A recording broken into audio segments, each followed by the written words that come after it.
कहानी सुनने के बाद रात को शीशे में मत देखना। नमस्कार दोस्तों, हॉरर मंथन पर आपका स्वागत है। आज की कहानी है भूत बंगला। सन 2019 की बात है। अक्टूबर का महीना था। रातें लंबी हो चली थीं और हवा में एक अजीब सी ठंडक घुल गई थी। वो ठंडक जो हड्डियों तक उतर जाती है।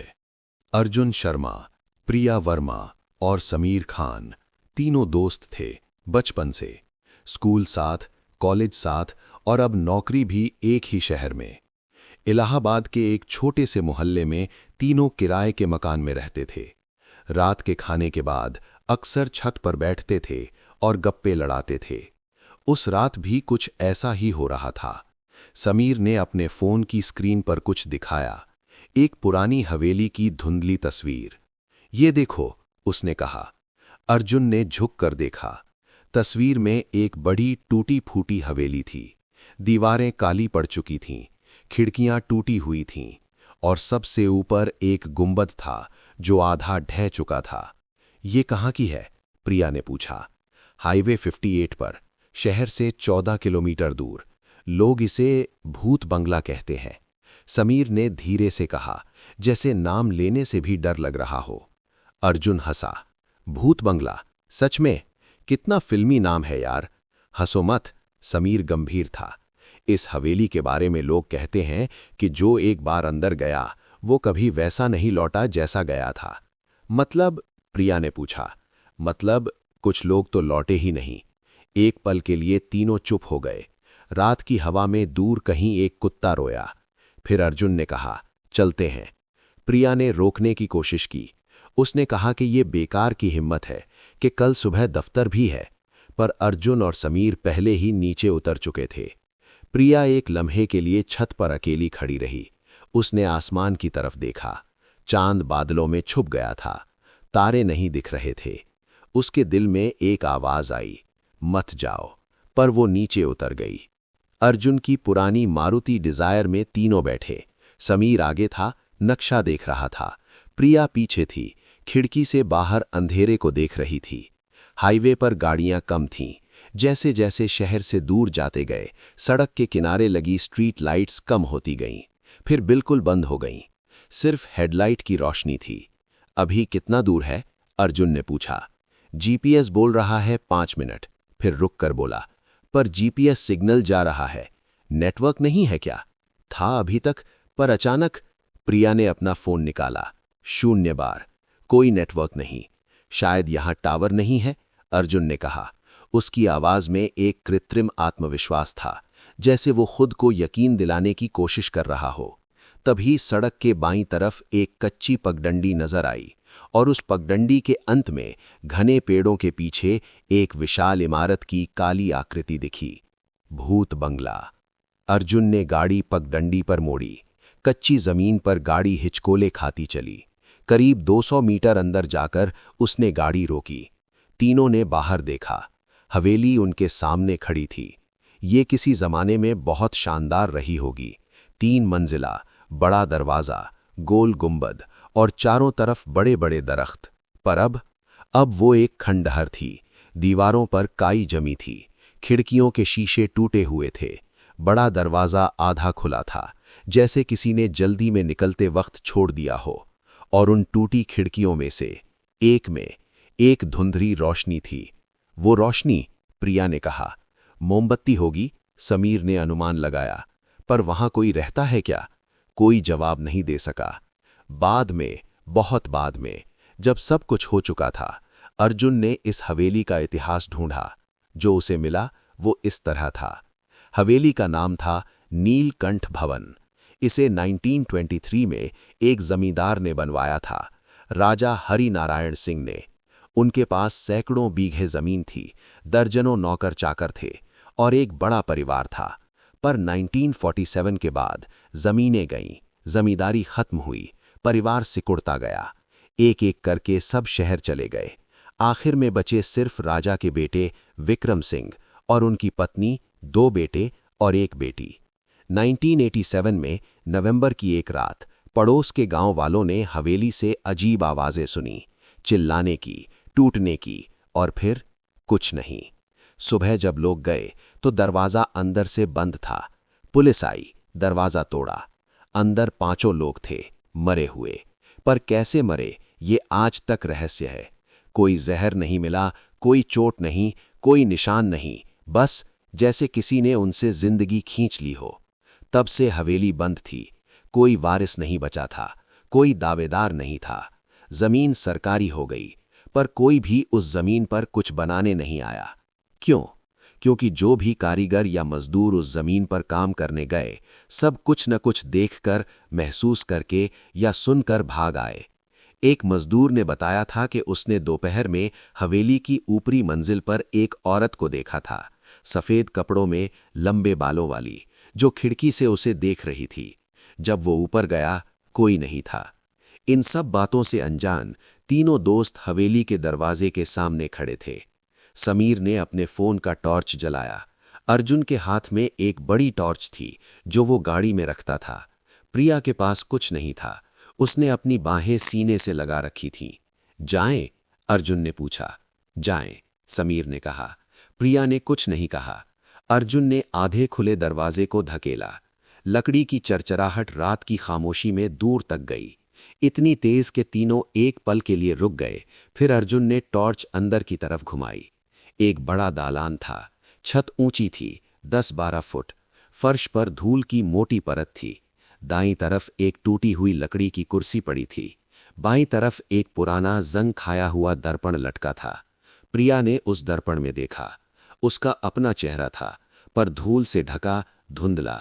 और एक पल के लिए, सिर्फ एक पल के लिए, उसे लगा कि उसके पीछे कोई और भी खड़ा है। उसने पलट कर देखा, कोई नहीं था। क्या हुआ? अर्जुन ने पूछा। कुछ नहीं, और वो आगे बढ़ गई। दालान से आगे 3 रास्ते थे। बीच वाला सीधा अंदर जाता था। दाईं तरफ एक बंद दरवाजा था। बाईं तरफ एक टूटी हुई सीढ़ी थी जो ऊपर की मंजिल तक जाती थी। कहाँ जाएं? समीर ने पूछा। सीधे चलते हैं पहले, अर्जुन ने कहा। बीच वाले रास्ते से वो एक बड़े कमरे में पहुंचे। ये शायद कभी बैठक रही होगी। दीवारों पर पुराने फ्रेम लगे थे। एक बड़ी मेज का ढांचा एक कोने में पड़ा था, और छत से एक झूमर लटका था जिसका आधा हिस्सा टूट चुका था। दीवारों पर तस्वीरें थीं, परिवार की तस्वीरें। अर्जुन ने टॉर्च उन पर घुमाई। एक बड़ी तस्वीर में एक परिवार था, शायद 5 लोग, 2 बड़े, 3 बच्चे। वो काले सफेद थी, पुरानी। पर अजीब बात यह थी कि तस्वीर में कोई भी कैमरे की तरफ नहीं देख रहा था। सबके चेहरे दूसरी तरफ थे। ये अजीब है, समीर ने कहा। पुरानी तस्वीरें ऐसी ही होती थीं, अर्जुन ने समझाया, पर उसकी आवाज थोड़ी कांप रही थी। प्रिया तस्वीर के पास गई। उसने गौर से देखा, और फिर वो एक कदम पीछे हट गई। ये तस्वीर पहले ऐसी नहीं थी, उसने धीरे से कहा। क्या मतलब? जब हम अंदर आए थे, मैंने इसे देखा था। उस वक्त सबके चेहरे दाईं तरफ थे, पर अब? उसने टॉर्च घुमाई। अब तस्वीर में सबके चेहरे सीधे थे। उनकी आंखें काली, खाली, सीधे उन तीनों को देख रही थीं। चलो यहां से, प्रिया ने कहा। उसकी आवाज अब कांप रही थी। रुको, ये सब मन का वहम है। पर उसने उस तस्वीर की तरफ दोबारा नहीं देखा। वो वापस दालान में आ गए। तभी ऊपर से आवाज आई, धीरे धीरे, साफ और निर्विवाद रूप से वास्तविक। एक लोरी, एक महिला की आवाज, बहुत धीमी, जैसे दूर से आ रही हो, पर शब्द साफ थे। आओगे तो जाने न पाओगे, आओगे तो जाने न पाओगे। यहाँ की मिट्टी बड़ी प्यासी है, रहोगे यहाँ, कभी न जाओगे। तीनों जम गए। अर्जुन की टॉर्च उसके हाथ में कांप रही थी। समीर का फोन उसकी उंगलियों से छूटते छूटते बचा। प्रिया की सांसें रुक गई थीं। कोई ऊपर है? समीर ने फुसफुसाया। हाँ। जाएं? 2 सेकंड की खामोशी। हाँ। ये गलती थी, पर तब उन्हें पता नहीं था। तीनों सीढ़ियों की तरफ गए। लकड़ी की सीढ़ियां, पुरानी, जर्जर, हर कदम पर चरचराहट। हर चरचराहट के बाद एक पल के लिए लोरी रुक जाती, जैसे ऊपर कोई सुन रहा हो कि कोई आ रहा है। पहली मंजिल पर एक लंबा गलियारा था। दोनों तरफ बंद दरवाजे थे, और गलियारे के अंत में एक दरवाजा था। उसके नीचे से पीली रोशनी आ रही थी। लोरी उसी कमरे से आ रही थी। अर्जुन आगे बढ़ा। रुको, प्रिया ने उसकी बांह पकड़ी। क्या है? गलियारे में देखो। अर्जुन ने टॉर्च घुमाई। गलियारे में धूल थी और धूल पर पैरों के निशान थे, बच्चों के पैरों के निशान, छोटे छोटे, एकदम ताज़ा। पर वहां कोई बच्चा नहीं था। अर्जुन का दिल जोर जोर से धड़कने लगा। उसने मन को समझाया, शायद पहले कोई आया हो, शायद आज पहले भी कोई यहां आया हो। पर निशान ताज़े थे, बिल्कुल ताज़ा, जैसे अभी अभी किसी ने चला हो। वापस चलते हैं, प्रिया ने कहा। पर आवाज, समीर ने कहा। भाड़ में जाए आवाज, वापस चलते हैं। और तभी वो दरवाजा, जिसके नीचे से रोशनी आ रही थी, खुलने लगा, धीरे धीरे, बिना किसी आहट के। तीनों एकदम जम गए, सांसें रुक गईं। दरवाजा पूरा खुल गया। अंदर से रोशनी आई, मोमबत्ती की कांपती हुई रोशनी। और उस रोशनी में कमरे के बीचों बीच एक कुर्सी थी, खाली। बस लोरी बंद हो गई थी। कमरे में कोई नहीं था, कहीं कोई नहीं था। बस एक पुरानी कुर्सी और उसके पास फर्श पर एक जलती हुई मोमबत्ती। किसने जलाई? अर्जुन ने फुसफुसाया। कोई जवाब नहीं था। तभी मोमबत्ती अचानक बुझ गई और तीनों को घुप अंधेरे में एक आवाज सुनाई दी। उनके पीछे से, कमरे के दरवाजे के पास से, एक लंबी गहरी सांस, जैसे कोई सो रहा हो या जैसे कोई जागने की कोशिश कर रहा हो। समीर ने फोन का टॉर्च जलाया। उन्होंने पीछे देखा। दरवाजे के पास दीवार से सटे एक आकृति थी, काली, धुएं जैसी, पर ठोस भी। उसका कोई चेहरा नहीं था, कोई आंखें नहीं, कोई मुंह नहीं, बस एक आकार, एक इंसान जैसा आकार। और वो आकृति धीरे धीरे उनकी तरफ आने लगी। अर्जुन चिल्लाया, इतने जोर से कि उसकी आवाज उसे खुद सुनाई नहीं दी। तीनों भागे, गलियारे में, सीढ़ियों पर, दालान में दौड़ते रहे। लकड़ी चरमराई, कहीं कुछ गिरा। अर्जुन का कंधा दीवार से टकराया, पर रुके नहीं। दरवाजा, बाहर, ठंडी हवा, खुला आसमान। तीनों हांफते हुए बाहर निकले और गाड़ी की तरफ भागे। समीर ने पलटकर देखा। पहली मंजिल की खिड़की में वो आकृति खड़ी थी, काले धुएं जैसी। और उसने हाथ हिलाया, जैसे विदाई दे रहा हो। अर्जुन ने गाड़ी स्टार्ट की। पहले झटके में स्टार्ट नहीं हुई, दूसरे में भी नहीं। अर्जुन, प्रिया चिल्लाई। तीसरे झटके में गाड़ी चल पड़ी। वो वहां से निकले, पगडंडी पर, हाईवे पर, शहर की तरफ। अर्जुन ने कभी पीछे नहीं देखा। सुबह हुई। तीनों अपने अपने कमरों में थे, पर किसी को नींद नहीं आई थी। प्रिया ने सुबह उठकर पहला काम किया। शीशे के सामने खड़ी हुई। उसने अपना चेहरा देखा। उसकी आंखों के नीचे गहरे काले घेरे थे। वो तो थे ही, पर शीशे में एक और चीज थी। उसके कंधे पर एक हाथ था, किसी का हाथ। वो चिल्लाई और पलटी, कोई नहीं था। उसने वापस शीशे में देखा, हाथ नहीं था। समीर के साथ कुछ और हुआ। उसने सुबह अपने फोन में वो तस्वीरें देखीं जो उसने हवेली में खींची थीं। कुछ तस्वीरें सामान्य थीं, टूटी दीवारें, पुराने फर्नीचर के टुकड़े। पर एक तस्वीर में, गलियारे की वो तस्वीर में जो उसने खींची थी, उसमें एक बच्ची दिख रही थी, सफेद फ्रॉक में, लंबे बाल, पीठ उसकी तरफ। वो बच्ची उस रात वहां नहीं थी। समीर ने तस्वीर को जूम करके देखा और उसने फोन पटक दिया। बच्ची के पैरों के निशान नहीं थे, वो जमीन से थोड़ी ऊपर थी। अर्जुन थाने गया। वो कांस्टेबल राम प्रसाद से मिला, जो उस इलाके का पुराना अधिकारी था। अर्जुन ने सब बताया। कांस्टेबल ने सुना, चाय पी, चुप रहा, फिर बोला, आप तीसरे हैं इस साल। मतलब? तीसरे जो वहां से वापस आए और आकर बताया। तीसरे? अर्जुन का दिल डूबा। बाकी? कांस्टेबल ने खिड़की के बाहर देखा। 5 लोग और गए थे इस साल, 2 अप्रैल में, 3 जुलाई में। वो वापस नहीं आए? आए, सब आए, पर जो आए वो नहीं थे जो गए थे। मतलब? कांस्टेबल ने सीधे उसकी आंखों में देखा। मतलब उनमें से एक अब बोलता नहीं, बस बैठा रहता है और दीवार घूरता है। एक ने अपने घर की सब खिड़कियां बंद कर दी हैं, कहता है कि रोशनी से डर लगता है।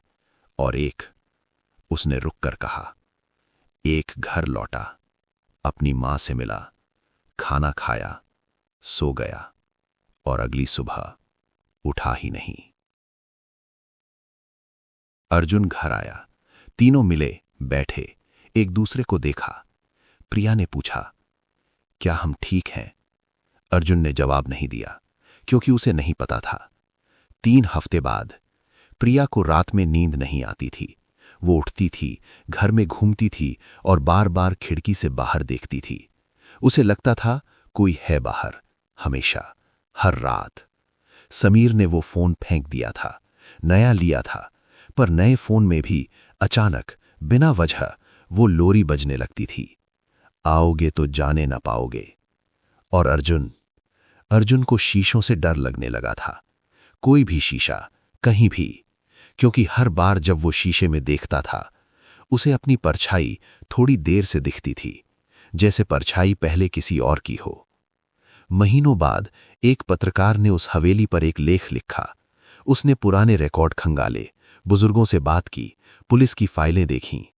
उसे पता चला 1987 में जब विक्रम सिंह का परिवार मरा तो उनकी एक नन्ही बेटी थी, 6 साल की। उसका नाम था मीरा। मीरा की लाश कभी नहीं मिली। पुलिस ने माना था कि शायद वो भाग गई हो या कोई उसे ले गया हो, पर सालों बाद भी कोई सुराग नहीं। पर गांव के बुजुर्ग कहते थे कुछ और।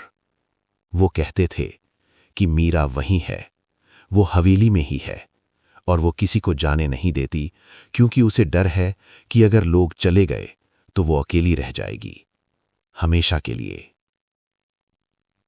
उस पत्रकार ने लेख लिखा, लेख छपा, और 3 दिन बाद वो पत्रकार हवेली देखने गया। वो वापस नहीं आया। अर्जुन आज भी उस रात के बारे में सोचता है। वो सोचता है उस रात क्या था वहां, एक भटकती आत्मा, एक अकेली बच्ची, या कुछ और, कुछ ऐसा जिसका कोई नाम नहीं है। पर जो सवाल उसे सबसे ज्यादा तंग करता है वो ये है कि जब वो लोग भाग रहे थे, जब वो सीढ़ियां उतर रहे थे, जब वो दरवाजे से बाहर निकले, उस वक्त एक पल के लिए अर्जुन ने वो लोरी सुनी थी, अपने कान के बिल्कुल पास से, जैसे कोई उसके कंधे पर बैठा हो और कह रहा हो, जाओ मत, यहां रहो, मेरे साथ रहो। अर्जुन को नहीं पता कि उस रात वो जो छोड़कर आए थे वो सिर्फ वो हवेली थी या कुछ और भी। दोस्तों, आज की कहानी यहीं खत्म होती है। हम आपके लिए सच्ची हॉरर कहानी लाते रहेंगे। आपसे एक रिक्वेस्ट है, आप हमारे चैनल को सब्सक्राइब जरूर करें।